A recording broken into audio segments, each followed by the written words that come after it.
What's up? What's up? What's up, everyone? Got ourselves a game against CBS News from America. Let's take on the fake news. Let's take them on. We don't want that fake news in here. Not on this side. Okay. So we started with a somewhat subdued opening.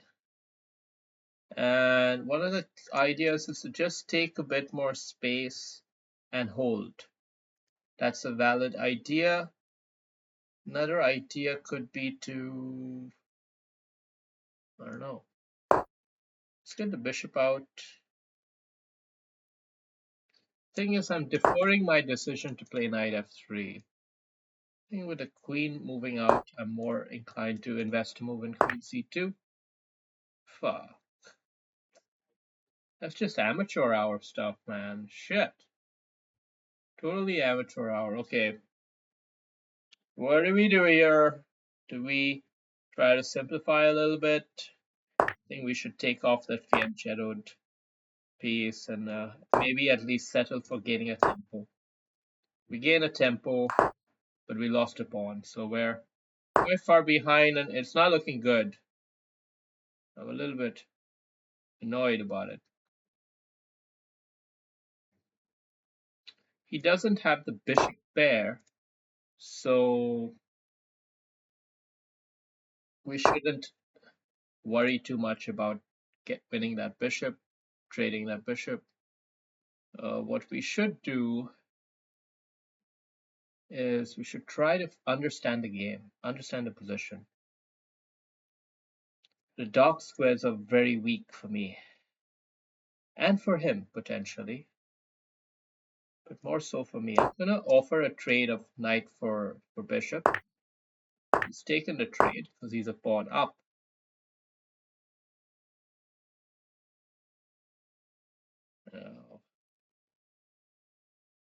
Now what do we play?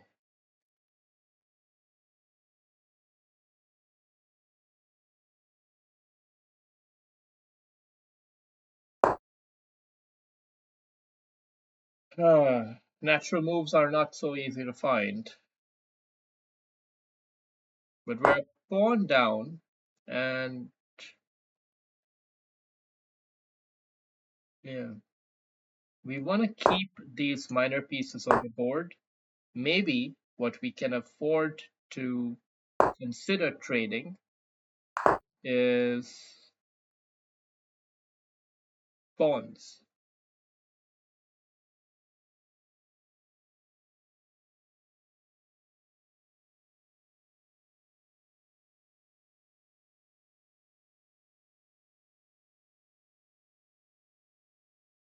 Perhaps even the queen. Although the queen locked up in there isn't a bad target. I mean, sorry, target is not the right word, but she isn't much of a threat, perhaps is a better way to say it. And maybe we should allow that queen to remain in the game. And in fact, exploit the fact that this knight has moved away by perhaps gaining enough momentum to play this move. And what does it really do? I'm not sure. But we are threatening to play f4 next, and he can play knight g4. Okay, we got a fianchetto, we got to duck out of here. It's gotten a bit messy. More than a bit messy, actually. Yeah, it's just I'm being positionally outclassed right now, I have to say. Okay, so when you're getting outclassed, what can you do?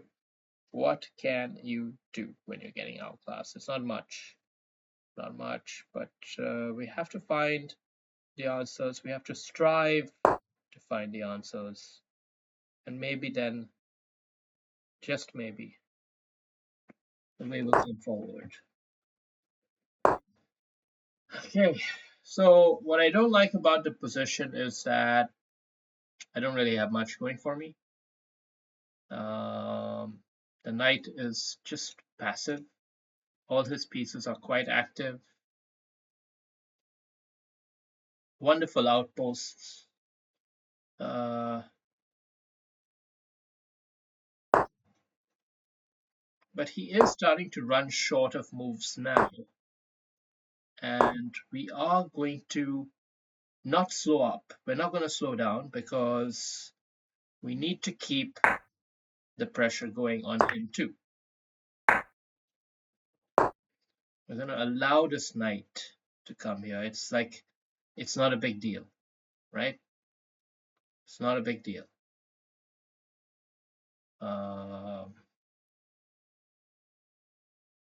got to find a place still for him. I mean, he's got two very nice squares, and we don't have similar for our knight, but we've got to try to come here perhaps.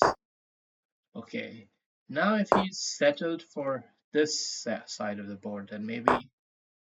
Oh, he took this one, right. Right. Okay. Okay. We can still try to get this one for ourselves. Let's take this. Okay, let's open things up. It might help, actually. In a situation like this where you are being oh,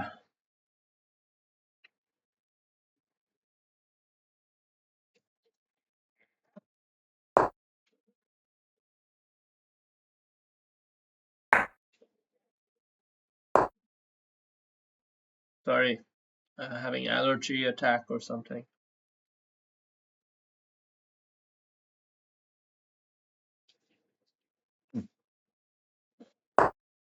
Okay, let's take the time to try to win the spawn.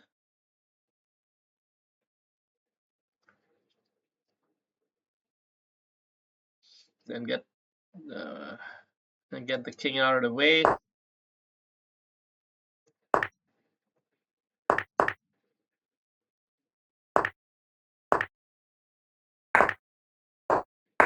So we're pawn down in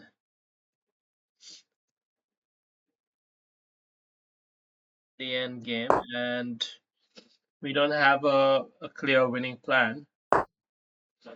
But it's going to be hard for him to come up with one as well.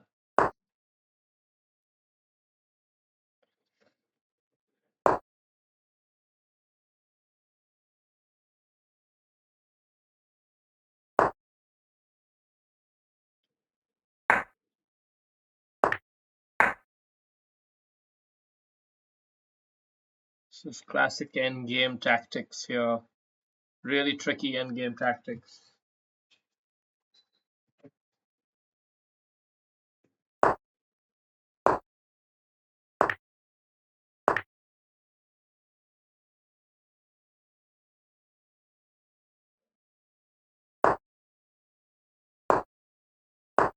This is a humdinger of a game.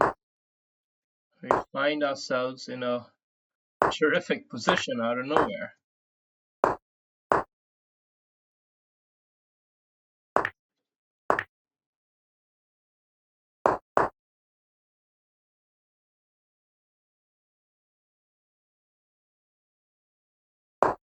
Yeah, we have it just about won.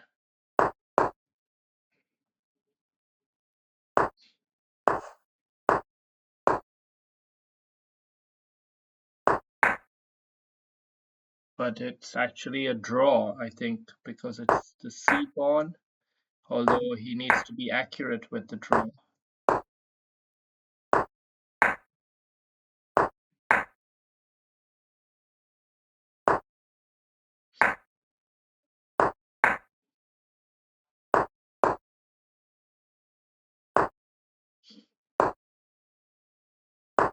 Yeah, it's a draw. Good game, good game.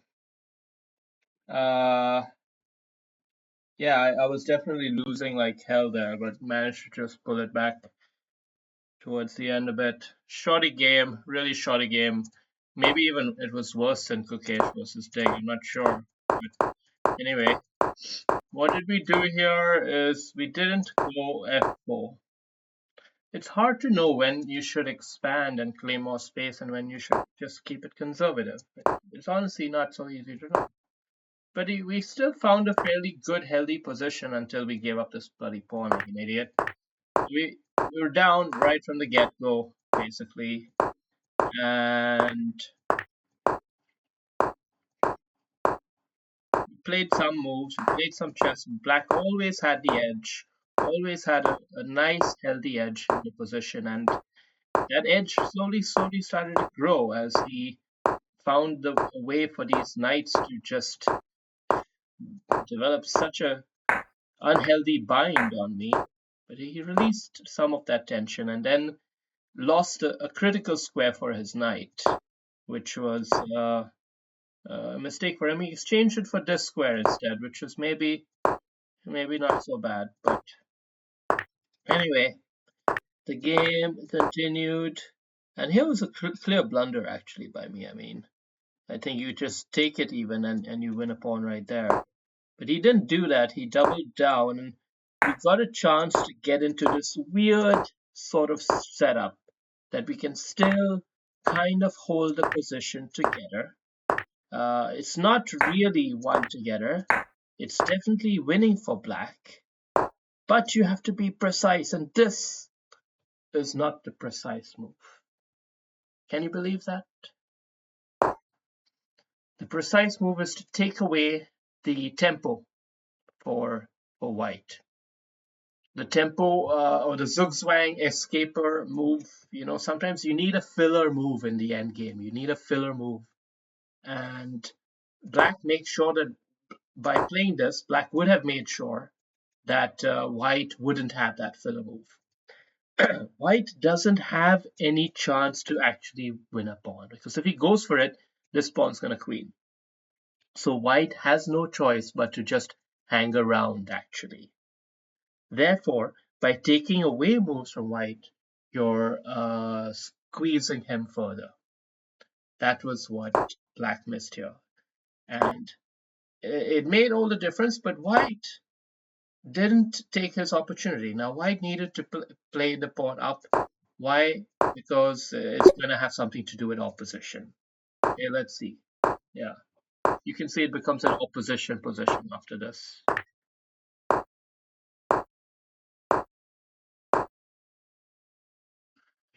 Very complex, very difficult draw, but somehow you have to also develop intuition for it.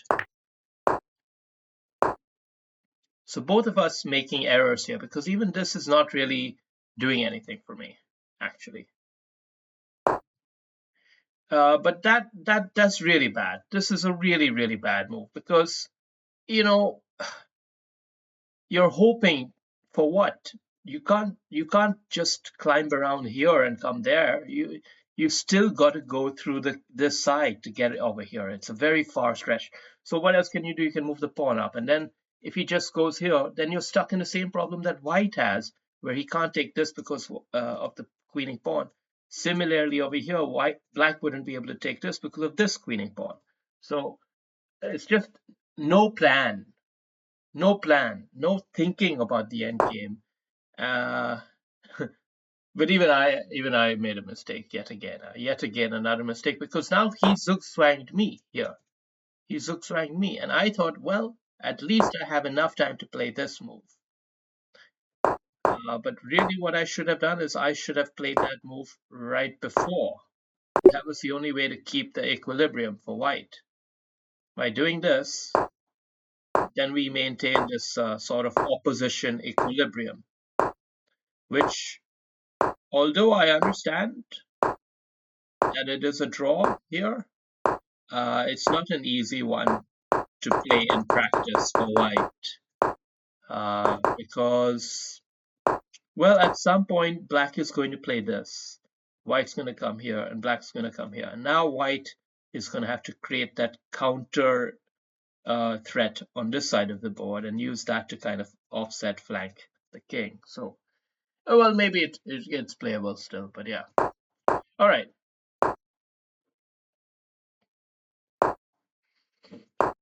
So here black has now taken the edge. He's taken the edge with this pawn, and I can see he's making it to the queen. So I have to do something. Come in with the check, and he shouldn't have captured, it seems. That's odd, but I get it, I guess. And here, this was the correct move, not to take it and allow me to take here, obviously. But even this is fine. And now, well, he throws in, I won't say throws in the towel, but he concedes that, well, you're going to make a queen, I'm going to make a queen, and it will probably be a draw.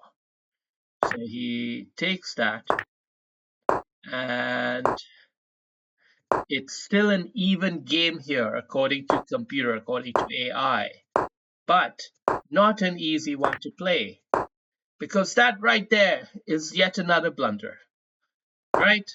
He needed to already come here, allow this to go, come here, he goes there, king comes here.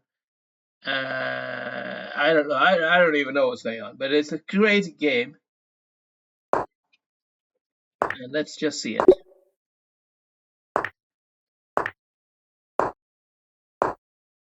Right, so it's like this, and white and black queens first, so that's why queening with check doesn't matter. Interesting. Yeah, the subtleties of an endgame, you know, at a high level. And here too, I missed the opportunity. Interesting. I thought it's so obvious that I'm holding on to the pawn. Obviously, that's better. But turns out that it's not. Because I don't see, I don't. So this is the move where black lost the game. Can you believe that? I don't even fucking know that, man. That doesn't make any sense. Because white can just block it, right? What is going on here?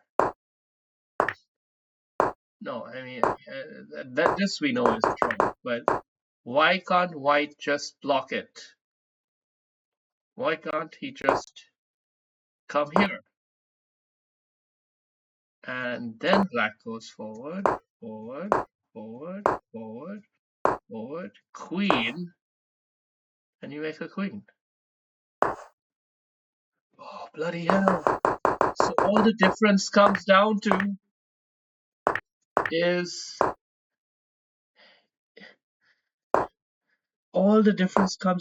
that white doesn't queen with check.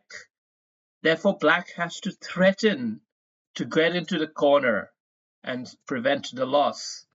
And just the threat would force white to have to play a move that allows black enough time now that even if he comes here, it's not coming with check. Whoa, what a classic game.